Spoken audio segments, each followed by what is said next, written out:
The first scene shows an injured criminal running from the cops. He's backed into a corner with nowhere else to go. Suddenly, a cloaked figure with supernatural power appears, telling the criminal that he can save him as long as he pledges allegiance to him. After the criminal agrees, the man makes him levitate and glow. When the police arrive, they see a portal made of flowing blood in the spot where the criminal was earlier.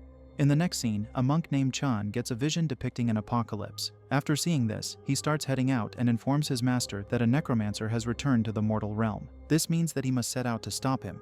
Meanwhile, the protagonist, named Jake, arrives in Thailand with his wife and daughter. However, even when they've just set foot at the airport, he immediately takes a work call that lasts the entire ride to their hotel accommodation. However, even while they're exploring the city and riding a boat, Jake still takes work calls. His wife, Prang, reminds him that they're on vacation, and his family needs his full attention. At one point, while Prang and Jake are talking and having a loving moment, their daughter, Lu, suddenly disappears. The couple frantically searches for their daughter in the crowded area, running in different directions and shouting Lu's name. After a while, Jake finally spots her on a small bridge. On the same bridge, Chan is waiting for Jake's arrival. After making sure Lu is safe, Jake engages in a conversation with Chan. The monk claims to know Jake and gives him some cryptic advice. According to Chan, since Jake was born under a blood moon, he is destined to face challenges. However, through the love of his family, he'll be able to overcome them. Jake thinks Chan got the wrong person. He politely thanks the monk for keeping their daughter safe, but quickly makes his exit, brushing off the message he heard. Later, Jake gets chocolates for himself and his daughter. Lu tells Jake that she wants to learn karate when they get back home. He pinky promises to take her to such classes and watch her during practice sessions. When Prang rejoins them, she doesn't like that Lu is eating chocolates, especially because she made a mess and her clothes need changing. And so Prang takes Lu to the bathroom.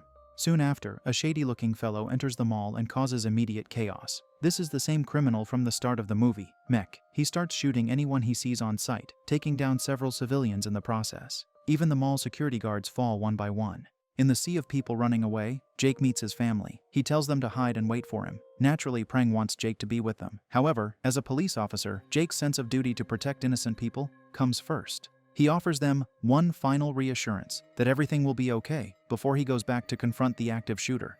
A single Thai cop makes his way into the mall while everyone else is running out. Meanwhile, Jake finally gets near the shooter. He hides first, and while Mech is momentarily distracted by a doll, Jake grabs a pistol on the floor. He points the gun at Mech and tells him to freeze and drop his weapon. Mech is not even slightly intimidated. Instead, he notices Jake's American accent, comments about how he'd like to have chocolate with Jake's daughter, and continues talking to the doll. Mech fires back, causing Jake to take cover. Then, he shoots another bystander shortly after. More police arrive at the mall, and they start securing the area. At one point, Jake finally gets the courage to shoot Mech, and his bullet lands in the insane man's chest. Mech falls down, and the lone cop from earlier arrives as well. Oddly enough, Mech starts thanking Jake for ending him. He reveals that his sacrifice is the last step in the completion of the ritual. Shortly after declaring this, Mech's entire body begins to glow, and he explodes. The massive blast generates a giant skull-shaped cloud. Prang and Lu try to exit the mall, but as soon as they step outside, they see everyone attacking each other for no reason. Since they might get attacked as well, the duo goes back inside the building to hide. However, even inside the mall, there are people who have succumbed to mindless violence. Prang gets attacked by a man, but she manages to fight back. When they get to the escalator, two other men are making their way up to attack her. She places Lu between the escalators and makes her slide down. At the same time, she makes her way down while fighting other people who are acting like zombies. Lu gets caught by another person, but Prang makes it down in time to save her. Meanwhile, Jake and the other cop, a rat, wake up and scan their surroundings. They're not sure how they survived the blast head-on, and they're even more intrigued that there seem to be no bodies nearby. Prang and Lu manage to make their way out of the mall and try to get on a bus. But when the bus driver gets out, he immediately gets attacked by another person. So, the mother and daughter duo weave their way through the streets, filled with senseless violence, and they eventually go inside a convenience store. Once there, Prang finds a safe spot and reassures her daughter that they will be okay. Back to Jake and the cop. They're still trying to wrap their head around the situation. At one point, a rat spots a woman and tries to talk to her, reassuring her that she is now safe. However, this woman turns around and attacks a rat, who had lowered his weapon. As a result, he gets stabbed multiple times. Jake fires a few shots at the woman, but she doesn't keel over. Instead, she continues her onslaught. Jake knocks her out with a strike to the head before running away. Still, this zombie woman manages to stand up and continue her pursuit of him. After surviving another confrontation with the zombie lady, Jake goes to the mall bathroom to search for his family. Of course, they're no longer there. Back at the convenience store, Prang tries to call her mom, but she notices she has no cell reception. She tells Lu to stay put while she goes to the counter to use the phone, but that too is unable to connect. Suddenly, a crazed man enters the store and looks around for anyone he can attack. For a while, Lu tries to move around, trying not to get spotted, but the man eventually sees her. Fortunately, Prank springs into action just in time, knocking the man unconscious and saving her daughter. Back at the mall, Jake encounters the zombie lady again. Despite the way she maneuvers a knife, Jake manages to subdue her by tying her to a post. Meanwhile, Prang and Lu manage to find their way into a place where various large buses are parked. They move between the vehicles, hoping to go unnoticed. However, they eventually get spotted. Fortunately, they manage to run away and eventually see a bus containing people who are still sane. They run towards the bus and seek shelter inside. Prang asks the bus driver if it's still possible to drive the vehicle. The driver confirms that it works, but the keys are not with him. They're outside, contained in a bag. No one dares to go out anymore to retrieve them. Back at the mall, Jake sees the zombie lady again, freely walking around. She eventually enters a portal made of flowing blood, similar to the one shown at the start of the movie. Prang summons the courage to retrieve the bag containing the key to the bus. However, before she can get inside, she gets dragged away by two zombies. Fortunately, another man intervenes and saves her so she can get back inside the bus. The vehicle drives off, leaving Prang's savior behind in the process. Jake eventually makes it out of the mall, but as soon as he does, a giant infernal golem appears and chases him. With nothing but pure adrenaline, Jake manages to get as far away as he can from the giant creature.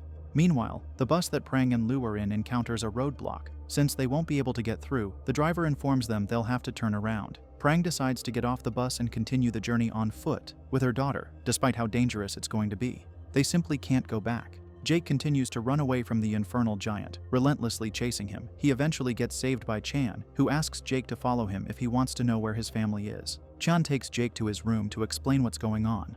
According to Chan, they are inside an alternate reality called the Hindrance. It's a place between heaven and hell, sort of like a purgatory. According to Chan, his father, an evil necromancer, orchestrated the previous events. He knew Jake was going to be in the mall, so he sent Mech to cause chaos. Mech's being eliminated by Jake was the final step to complete the ritual, which involves opening the gates of hell, allowing evil to enter the moral realm again.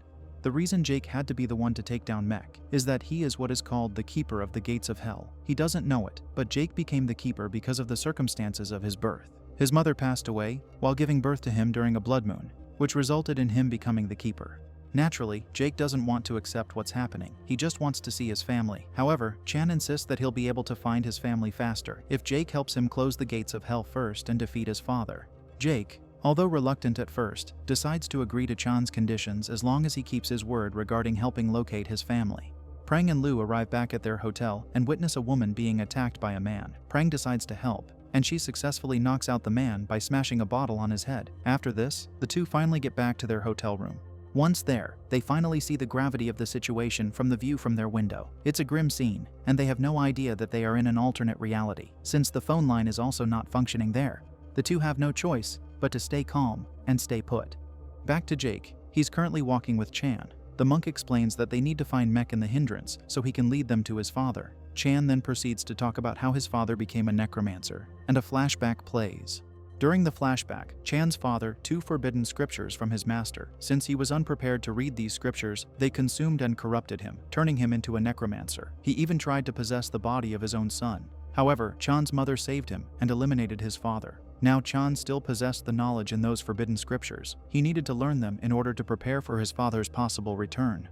After the flashback, Jake and Chan hear a woman in trouble. Once again, Jake's sense of duty takes over, and he tries to help the woman, despite Chan reminding him that they have no time. Jake finds a crowbar and successfully fights his way through several creatures and saves the damsel in distress. They try to catch their breath and converse for a while, but they are suddenly interrupted by the appearance of the infernal giant from before. Despite their best efforts to run away, the giant grabs the girl and bites her head off before it finally leaves. Chan finally catches up to Jake. He talks about how people arrive in the Hindrance disoriented and unable to remember how they perished. The woman who just got eaten, that was her soul. Jake then suddenly comes to a realization that causes him to have an emotional outburst. He is already gone. He passed away during the explosion. Jake is having trouble accepting this reality. Jake asks Chan why he's in the Hindrance. Only people who are being held accountable for something go to this dimension. The girl who was eaten cheated on her boyfriend when she was alive, so now, Jake is wondering what he's being held accountable for. According to Chan, it's because Jake is too engrossed in his career that he's neglected everything else, including his family. Of course, Jake thinks that's an unfair reason to punish him, but they don't have time to debate. Chan insists they search for Mech so they can move back to the mortal realm and face the necromancer. Back at Prang's room, someone knocks on the door, pretending to be Jake. The entity even copies his appearance, successfully fooling Prang to let him in. Meanwhile, Jake and Chan arrive at the place where the portal is located. However, they encounter demons along the way. Demons that only attack if they make sudden movements. One demon in particular lands behind them. Then another one does the same. Chan finally gets to show his fighting abilities as he takes on the demons in combat, using his staff. After defeating one, the other demon becomes hesitant to attack. This gives them time to move forward to a different part of the building. Despite all the other demons lurking around, Chan successfully uses his staff to return him and Jake back to the physical world. When they get out of the building, Jake notices his reflection, which is someone else. Chan apologizes for putting Jake's spirit in the body of a deceased man. It's the only thing he can do since they were in a hurry.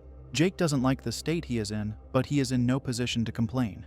Back at the hotel, it is finally revealed that despite looking like Jake, the reflection on the window shows Mech. The madman's spirit has possessed Jake's deceased body. When Prang tells him that they should leave the city, he gives him a strange answer. Lu immediately notices that something is not right about him. Chan and Jake arrive near the hotel. The monk gives Jake two weapons that are capable of harming Mech. The first one is a flintlock with special bullets. The other one is a dagger that can cancel dark magic. Once Jake realizes that Mech might be near his family, he immediately rushes in. Meanwhile, Mech continues talking with Lu and Prang. The way Mech speaks is odd, but Prang and Lu just assume that he's hurt, which is why he's acting that way. Mech then brings out a scorched doll, giving it to Lu as a gift.